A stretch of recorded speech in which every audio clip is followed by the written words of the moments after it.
Hi everybody, and welcome to our first video on renal physiology. Let's start by talking about fluid compartments. The body is made up of 60% water and 40% non-water, and most of that 60% water is found inside of cells. 2/3 of the body water is intracellular, and only 1/3 is outside of cells or extracellular. And of that fluid that is extracellular, 1/4 of it is found in the plasma, so in our vascular system, and 3/4 of it is found in the tissue beds. This is called interstitial fluid.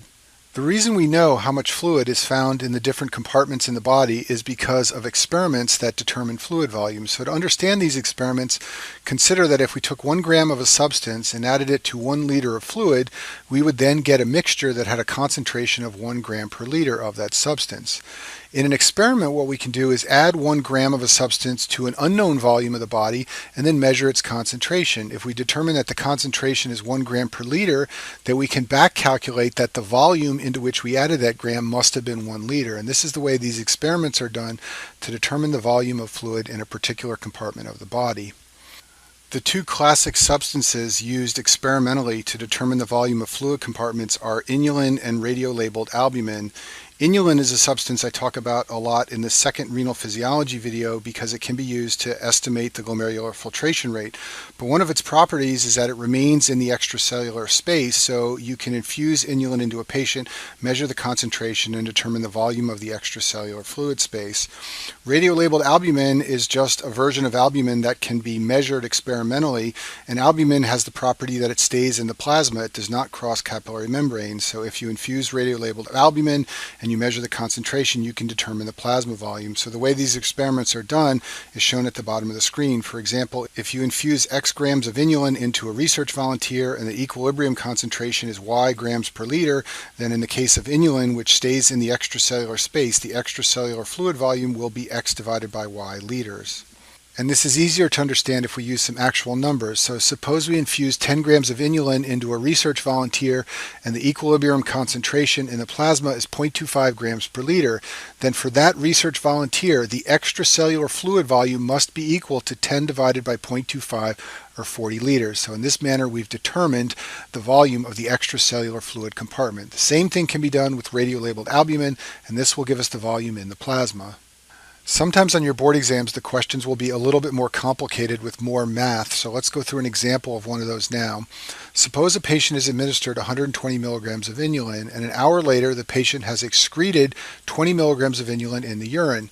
At that point in time, the plasma inulin concentration is 1 milligram per 100 milliliters, and they ask you, what is the extracellular fluid volume for the patient? Now this looks like a lot of numbers, but actually it's very straightforward to answer this question. The amount of inulin in the body for the patient is the 120 milligrams that was infused minus the 20 that left in the urine for a total of 100.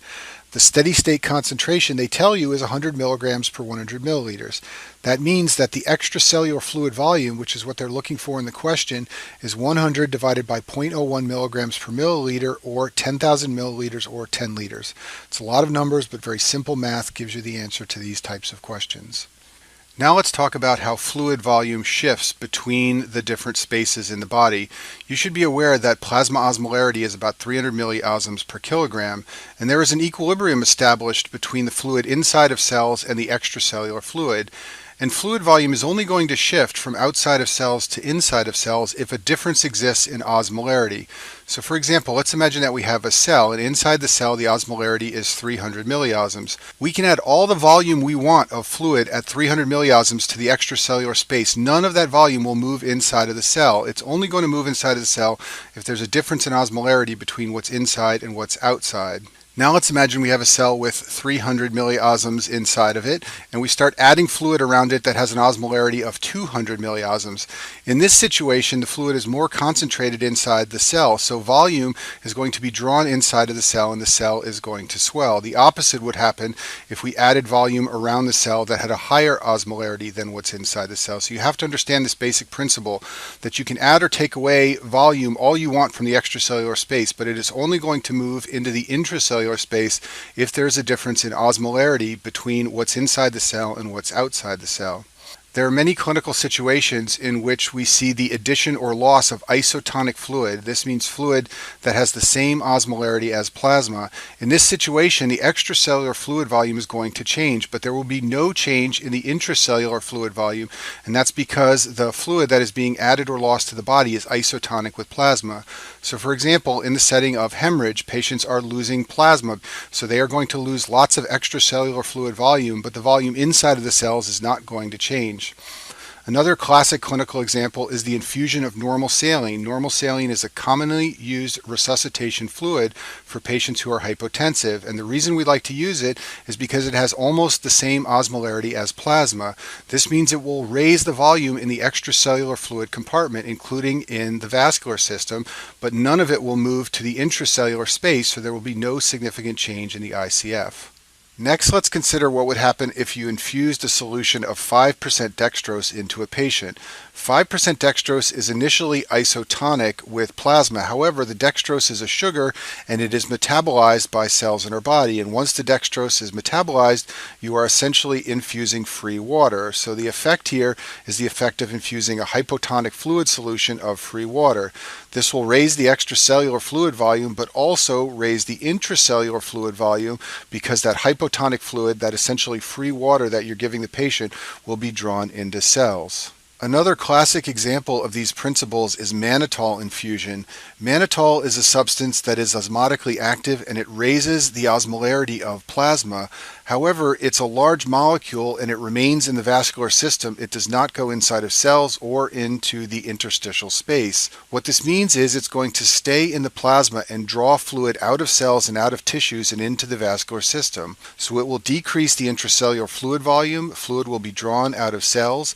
It will raise the extracellular fluid volume, but all of that increase will be in the plasma and the vascular system, not within tissues.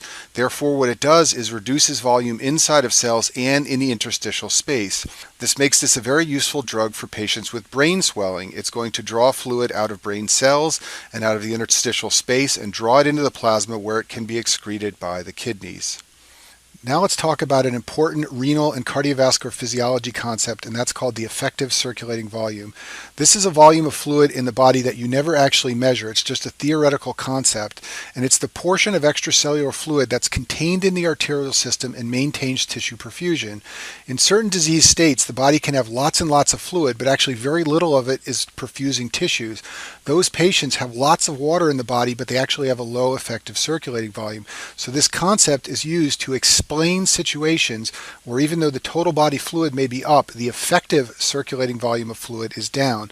So as I state here in the slide, this volume is not necessarily correlated with total body water. The major factors that affect the effective circulating volume are the volume of fluid in the vascular system, the cardiac output, and the vascular resistance. In the videos on hypertension, I talk about how your blood pressure is influenced by two major factors, your cardiac output and your total peripheral resistance. The same is true of the effective circulating volume.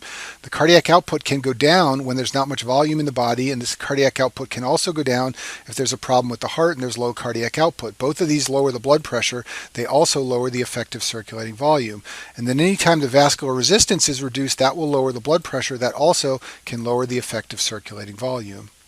The reason this concept is so important to understanding disease states is because a low effective circulating volume leads to low blood pressure, and it activates two important physiologic systems, the sympathetic nervous system and the renin-angiotensin-aldosterone system. So any time the effective circulating volume is low, these two systems will become active, and that's critical to understanding certain disease states. To understand this, let's look at the chart I've drawn on the screen here. So let's imagine we have a patient with volume depletion. For example, maybe this patient has hemorrhage, or maybe they have nausea, vomiting, and diarrhea, and they're massively volume depleted. That patient will obviously have relatively little total body water. There's not much water or fluid in their whole body. And that patient will also have a low effective circulating volume. So this will obviously activate these two systems, which are a major part of how we respond to volume depletion. Now consider a patient who has heart failure. This patient has a low cardiac output. Patients in heart failure are congested. As I talk about in the cardiology section, they have swollen neck veins and swollen legs. Their total body water is very, very high. But even though it's high, their effective circulating volume is low. It's not low because there isn't enough water in the body. It's low because they have a problem with their heart and low cardiac output. So just like in volume depletion, patients with heart failure have activation of these two systems, and you need to understand that to understand the pathophysiology of heart failure. Finally, let's consider cirrhosis. Patients with cirrhosis are massively vasodilated. They have a very low peripheral resistance or systemic vascular resistance. Both terms mean the same thing. These patients have lots of total body water. They have ascites, they're swollen and full of fluid, but their effective circulating volume is very low, and that's because of the low SVR. So they also have activation of these two systems as part of the pathophysiology of the disease.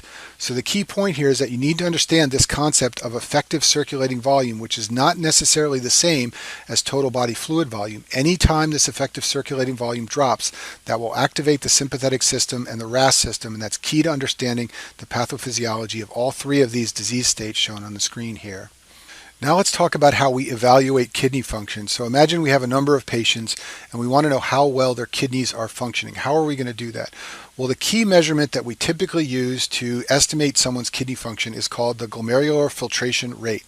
This is a measurement of how much liquid passes through the filter, i.e. the glomerulus, per unit time. And you can determine this from plasma and urine measurements. And I'll talk about how to exactly determine the glomerular filtration rate, in other words, to get a number for this rate, in the second renal physiology video. But the reason we like to evaluate kidney function with the GFR is because it falls as the kidneys fail. As the kidneys start to get sicker and sicker, they filter less fluid and the GFR falls. There are some other metrics of kidney function that we also use. One is the amount of blood or plasma flow. This is how much blood is entering the kidneys. And the other one is called the filtration fraction. So this is the ratio of the GFR to the renal plasma flow. So for example, if the renal plasma flow is 10 liters per minute, but only 5 liters per minute are being filtered across the glomerulus, that would give us a filtration fraction of 50%. And this is another measurement we sometimes use to talk about how healthy the kidneys are and how well they're functioning in health and in disease states. As a student, I recommend that you think about the measurement or the determination of the glomerular filtration rate in two ways. One way is the theoretical determination of GFR. This is what I'll focus on in this video. This has to do with the pressures and the forces in the capillaries and in Bowman's capsule that determine the GFR. The second way to think about GFR is the clinical determination. This is the way to actually calculate a number for the GFR. To do this, you need plasma concentration of solutes and urine flow, and I'll talk about all the math in measuring the actual number for GFR in the second renal physiology video. In order to understand the theoretical determinants of the GFR, you need to understand the driving forces for glomerular filtration. And there are basically two forces that drive solutes and fluid across the glomerular membrane and into the nephron. Those two forces are the hydrostatic pressure in the capillaries and the oncotic pressure in the capillaries. So we're going to talk about both of these and how they affect and determine the GFR. Shown on the screen is my own drawing of a glomerular capillary. So let's imagine that we have fluid flowing into this capillary carrying solutes. Some of the fluid and solutes will cross the glomerular membrane and enter into Bowman's capsule or Bowman's space. Others of the fluid and solutes will exit the glomerular capillary in this direction. So what we want to talk about are the forces that are going to determine the amount of fluid that crosses into Bowman's space. The first force is called the hydrostatic pressure. This is what you think about when you think about your blood pressure. It's the fluid force pushing against the walls of the glomerular capillary. And a high pressure tends to drive fluid toward a low pressure. So for example, if the hydrostatic pressure in the glomerular capillary were 10 and we had a hydrostatic pressure in Bowman's capsule of 5, then we would have a net driving force of 5 in this direction to drive fluid flow across the glomerular membrane and to create glomerular filtration. The other force that's important in the capillary is the oncotic pressure. This is a pressure created by solutes, especially albumin, and a concentrated solute tends to pull fluid into the glomerular capillary. And what's confusing about oncotic pressure is that a high pressure value tends to draw fluid away from a low pressure. So for example, if we had an oncotic pressure in the glomerular capillary of 10 and we had an oncotic pressure in Bowman's capsule of 5, that would tend to drive fluid in this direction. But nevertheless, it's just another force controlling fluid movement. And the summation of the hydrostatic pressure force and the oncotic pressure force is going to determine the amount of GFR, in other words, the amount of fluid and solutes that crosses this membrane and enters into the nephron. Here's a slide from the video in the cardiology section on regulation of blood pressure. In that slide, I talk about fluid exchange in the systemic capillaries. And I won't go through this slide now, but I just want to point out to you that the same two forces, hydrostatic pressure and oncotic pressure, control fluid movement into and out of systemic capillaries just like they control fluid movement in the glomerular capillaries. So getting back to the glomerular capillaries, what factors are going to change or alter the glomerular filtration rate? Well, if you want to change the glomerular filtration rate, you can change either the hydrostatic pressure in the glomerular capillary or the hydrostatic pressure in Bowman's capsule, or you could change the oncotic pressure in the glomerular capillary or the oncotic pressure in Bowman's capsule. Any changes in these forces are going to affect the glomerular filtration rate, and that's the way we think about the GFR in theory. We don't usually actually measure the GFR from these forces, but we think about certain disease states that alter these forces and how that affects the GFR. Before we go any further in our discussion of GFR and capillary hemodynamics in the kidneys, we have to pause and talk about two very important structures in the kidneys, and those structures are the efferent and afferent arterioles. Normally, you have an arteriole that feeds blood into a capillary, for example, in the periphery, and then that capillary drains into a venules. The glomerular capillaries are different. They do not drain into venules. They have an arteriole on both sides. The arteriole that feeds the capillary is called the afferent arteriole, and the arteriole that drains the capillary is called the efferent arteriole. You can just remember the E for exits and the A for arrives in terms of the glomerular capillary. The reason our kidneys evolved this way is because this allows us to vasoconstrict either the blood flow coming into the capillaries through the afferent arteriole or the blood flow exiting the capillaries through the efferent arteriole. And by vasoconstriction on one side or the other, we can manipulate the hydrostatic pressure in the glomerular capillary, and that's very important for the way our body controls and alters the GFR. So now that we understand that, let's talk about what would happen to the glomerular filtration rate if we altered either the hydrostatic pressure or the oncotic pressure in the glomerular capillaries. And let's start by talking about what happens when you raise the hydrostatic pressure Pg sub C in the glomerular capillaries. One of the ways this can be done is by dilating the afferent arteriole. That allows more blood to rush into the glomerular capillary, and that will increase the renal plasma flow of blood flowing through this capillary.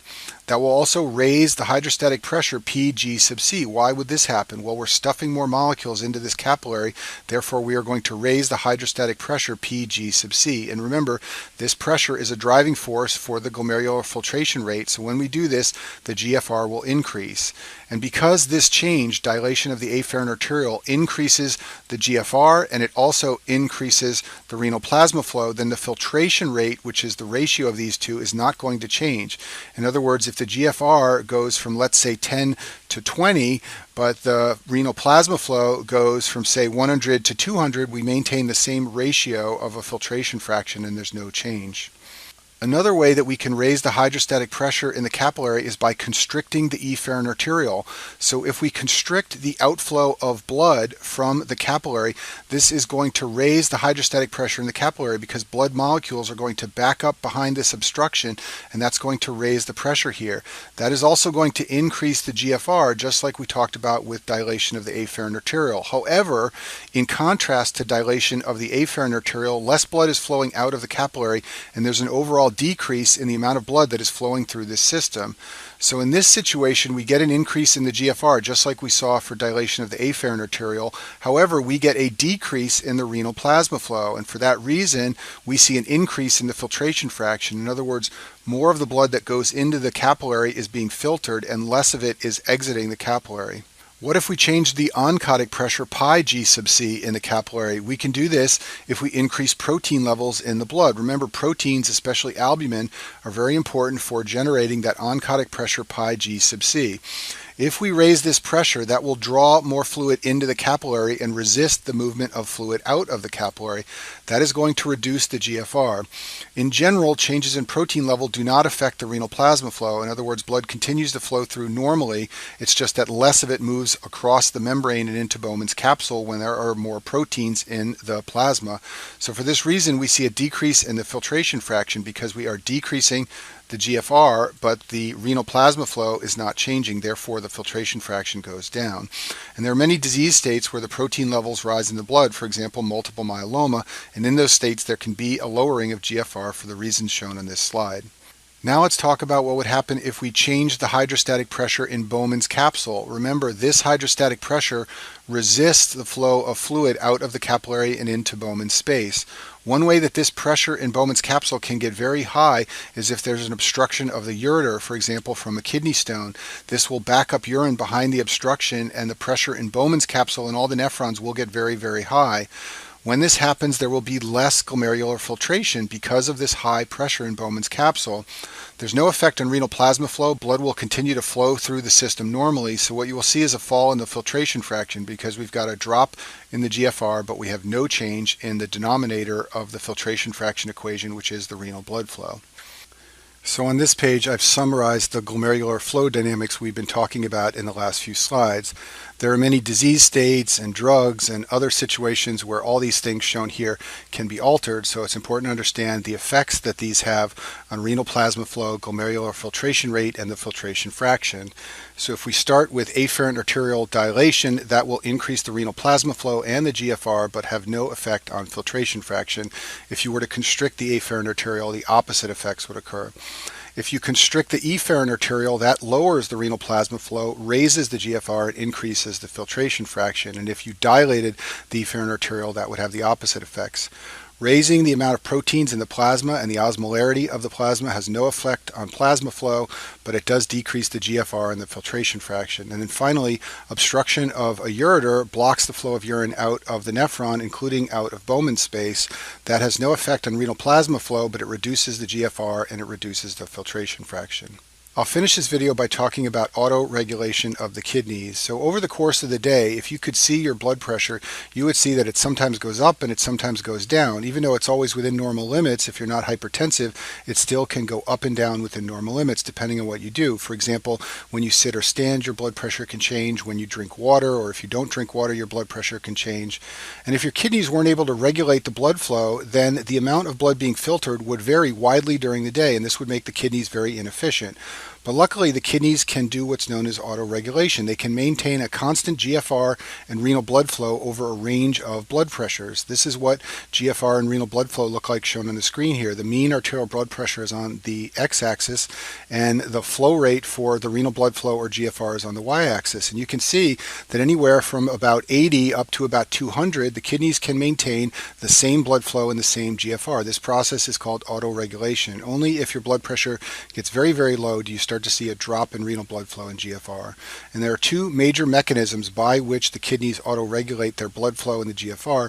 Those are called the myogenic mechanism and tubuloglomerular feedback. The myogenic mechanism refers to the ability of the afferent arteriole to constrict in response to high blood pressure. This arteriole responds to changes in stretch, and when the pressure goes up, the arteriole gets stretched and it responds with vasoconstriction. So if we look at this drawing on the screen here, imagine that the afferent arteriole senses high blood pressure coming from the renal arteries and the vascular system. It will respond by vasoconstricting. This will allow less blood to enter the capillary, and it will maintain a normal hydrostatic pressure in the glomerular capillary despite the higher blood pressure in the systemic vessels. And the result is maintenance of normal glomerular filtration rate and renal plasma flow over a wide range of pressures. Tubuloglomerular feedback refers to the fact that anytime the GFR goes up, there's more urinary flow in the tubule, and since there's always sodium chloride in tubular fluid, this means more sodium chloride will be delivered to the distal tubule. In the distal tubule, there is a structure called the macula densa, which is part of the JG apparatus, and it senses the increased sodium delivery, and it responds by telling the afferent arteriole to vasoconstrict. So let's look at our drawing again and imagine that the blood pressure were to go up out here in the systemic vessels and that more blood flow were driven into the capillary. That would cause the GFR to go up. This would be sensed by the macula densa, which would then trigger the afferent arteriole to vasoconstrict, and we'd get the same phenomena we talked about for the myogenic mechanism. The hydrostatic pressure in the capillary would fall and the GFR would come back to normal. And this is the second major component of autoregulation in the kidneys. Here's an image of a glomerulus, and I just want to show you how close together all these structures are. So this is Bowman's capsule here, this white part right here. We've got the distal tubule out here, and right between the glomerulus and the distal tubule is the JG apparatus. That's where you can find macula densa cells, which are modified distal tubular cells. That's also where you can find the cells of the afferent arteriole that vasoconstrict. So this whole JG apparatus is sensing blood pressure and responding with afferent arteriole vasoconstriction to maintain normal renal blood flow and normal GFR over a wide range of blood pressures. I'll finish with this slide and discuss severe volume loss. So severe volume loss occurs when patients have a profound loss of fluid, for example, vomiting and diarrhea or massive hemorrhage. In this situation, the blood pressure gets very low and the renal plasma flow falls significantly. And you need to be aware that when there's significant volume loss, the autoregulatory mechanisms are overwhelmed. All those autoregulatory mechanisms basically are designed to work within a range of normal blood pressures like you experience throughout a normal day. They're not going to work if you have a massive hemorrhage and are in a state of hemorrhagic shock. So if you look at this drawing on the screen, when the mean arterial pressure gets very low down in this range, the GFR starts to fall and the renal blood flow falls. The autoregulatory mechanisms cannot keep up at these low pressures. So in this situation, the GFR will fall, the bb1 and creatinine will rise, and pre-renal failure will develop. So this is often a confusing concept for students. They're familiar with renal autoregulatory mechanisms and they're faced with a question of a patient in shock. You should be aware that those mechanisms aren't going to work in the setting of severe volume loss. And that concludes our first renal physiology video.